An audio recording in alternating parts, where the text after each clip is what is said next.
AOC says so many people in this country hate women. Oh, geez. Even the guy at the party who pulls out a guitar is like, way to ruin the fun. You don't really love America if you hate half the people in it. And also if you hate a lot of the things that everybody always loved about it. There's an oft-repeated moment in political debates where the moderator says to the two candidates, say something nice about your opponent. Since Alexandria Ocasio-Cortez started being seen as the Democratic Party's next big hope for 2028, Bill Maher has been raising concerns loudly. He did the same thing back in 2024 when the party backed Kamala Harris. He warned them then. They ignored him, and we all saw how badly that turned out. Now Maher's back, warning the left not to make the same mistake again. He's pointing out serious issues with their latest pick and urging them to rethink their strategy before it's too late. It's not about drama, it's about not wasting another chance. If you're interested in honest, hard-hitting political talk that cuts through the noise, hit that subscribe button.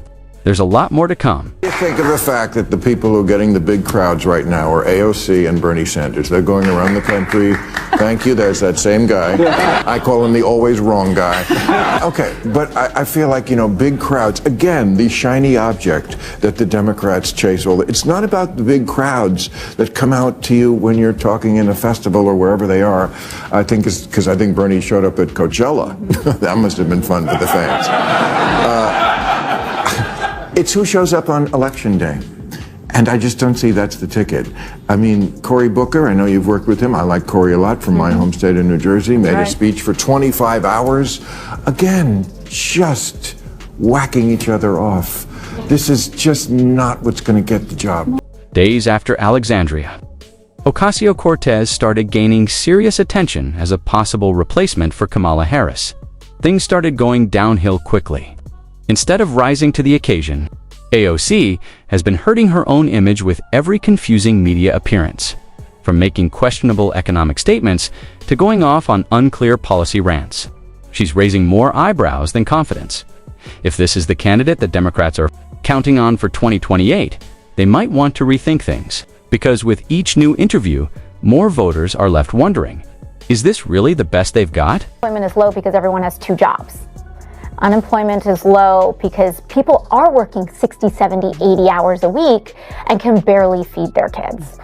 Everybody's an idiot except for me. Capitalism has not always existed in the world, and it will not always exist in the world. When this country It is the system that, unlike all the others, has lifted more people out of poverty over the course of human history than any other system. Well, so I think that those things that you talk about, that you discuss, are part of the course of human evolution. This is exactly why people like Bill Maher keep sounding the alarm about AOC. Once you look past the fiery speeches, social media outbursts, and headline-chasing moments, there's not much real substance.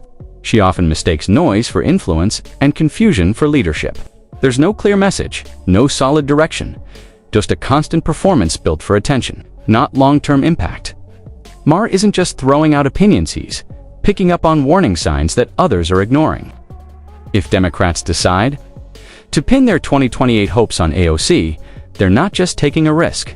They could be setting themselves up for a full-blown political disaster. It's a serious problem for Democrats. Less than 1 in 4 Democrats under 30 say they're proud to be an American. 54% say they're embarrassed by it. Embarrassed? Like America's your mom picking you up at school? You're embarrassed to be an American? Well, guess what? The feeling's mutual. Because you have no perspective. Is America perfect? No, of course not. No country is. Support for the Democrats is dropping fast. And a big reason is their growing focus on woke. Politics that many feel just doesn't match real-life concerns. President Biden didn't leave office with much praise. His term ended in confusion, fatigue, and broken promises. Kamala Harris didn't help either. Her speeches often lacked direction and turned people off instead of bringing them in. AOC is sticking to the same narrow talking points that are pushing everyday Americans away. And if the party is hoping people like Gavin Newsom or Tim Walz will fix things, it's a tough sell. Their records are filled with controversies and weak policies that don't connect with most voters. Even longtime Democrats are beginning to look elsewhere toward centrists, independents, or just away from politics altogether. The real problem isn't just bad leadership. It's that the party seems out of touch with everyday needs, like the economy, safety, and common sense.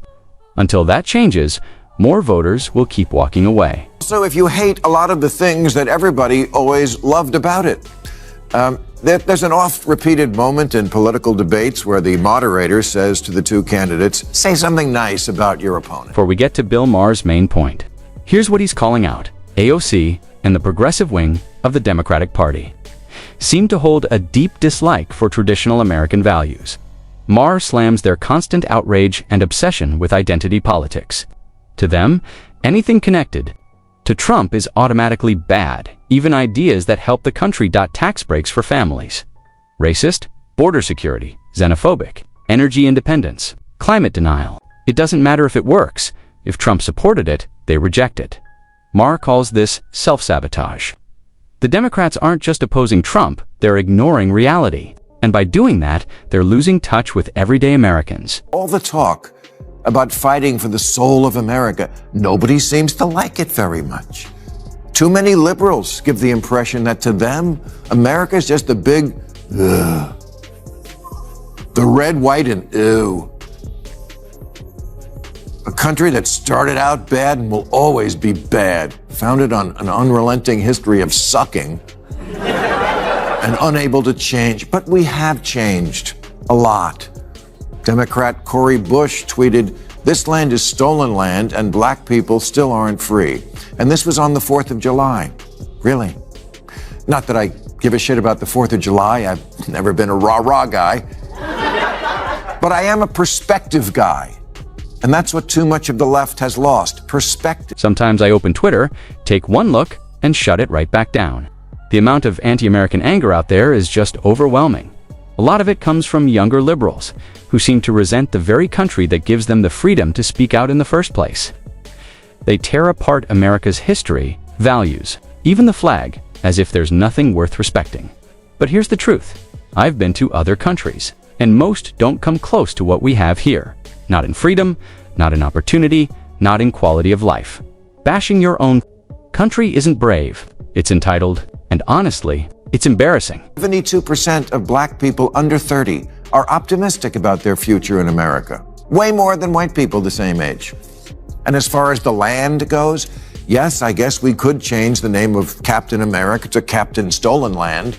But honestly, to all the people who start every public event now with one of those land acknowledgements where they say, "I'm standing on land that was stolen from the proud indigenous people of the Chumash tribe," I say either give it back or shut up. AOC's activism often feels more like a performance than real leadership. She calls herself a working-class fighter. But the truth is, she grew up in a well-off suburb, not the Bronx life she talks about. Her bartending story? Millions of students do the same. It's not a hardship, it's normal. She's selling an image, not the truth. And people are finally noticing. AOC says so many people in this country hate women. Oh, geez. Even the guy at the party who pulls out a guitar is like, way to ruin the fun. When you compare the freedoms women have in America to many other countries, the difference is stunning.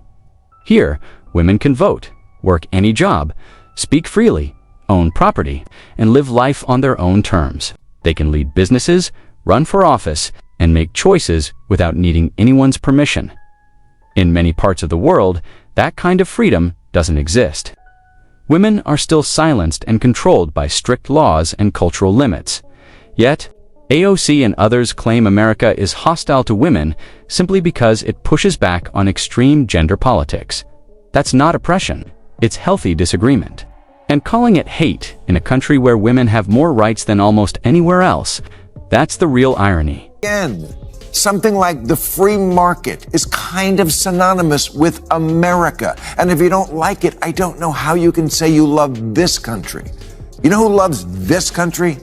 You know who's not constantly complaining about what happened 200 years ago and who's not obsessed with seeing America through colored glasses and shaking off the stench of what irredeemable privileged we are? Immigrants. The constant attacks on capitalism just don't hold up. Critics bash the very system that made America one of the most successful and opportunity-filled countries in the world. Socialism and communism might sound fair in theory. Equal wealth, no poverty, but in reality, they fail. Countries like Venezuela, Cuba, and the old Soviet Union had resources and promise, but ended up in crisis. People risk everything to leave those systems and come to the US. That says a lot. Capitalism isn't perfect, but it rewards hard work, sparks innovation, and moves society forward. America shouldn't flirt with failed ideas. We need what works, not empty promises. Immigrants know better than anyone how hard life can be outside America. That's why millions risk everything just to get here, not for handouts, but for freedom and opportunity. If America were as awful as AOC and her circle claim, why do people fight so hard to get in? The answer's simple, despite its flaws. This country still offers hope.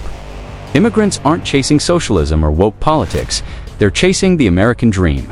They've lived under real oppression, so they understand freedom better than most. That's why it's hard to take the loudest critics seriously, especially when they've lived the most comfortable lives. America isn't perfect, but for those who've known true struggle, it's still the best shot at freedom and a better life. Thanks for watching. If you liked this video, hit like and subscribe, and we'll see you next time.